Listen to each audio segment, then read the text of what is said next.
একজন সংগ্রামী যুবক হেঁটে আসছে সাঁকোর উপর দিয়ে। তাকে দেখুন, তাকে সেলুট করুন সবাই। সে একজন সংগ্রামী জীবন। কেন বলছি তার জীবন সম্পর্কে যদি জানতে চান,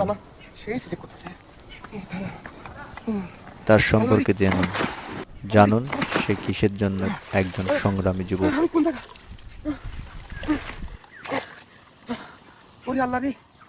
আমি কিভাবে পড়বো এখান থেকে?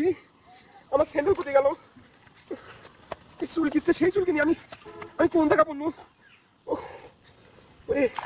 আমার স্যান্ডেল কোন? আমার স্যান্ডেল স্যান্ডেল তো খুঁজে পাচ্ছি না আমি তো স্যান্ডেল খুঁজে পাচ্ছি নি। কোথায় গেল স্যান্ডেল? আমার স্যান্ডেল কোথায় গেল রে? আমি স্যান্ডেল কোথায় খুঁজে পাবো নি আমি? স্যান্ডেল আমার স্যান্ডেল আমি কোথায়? আল্লাহ রে, আমি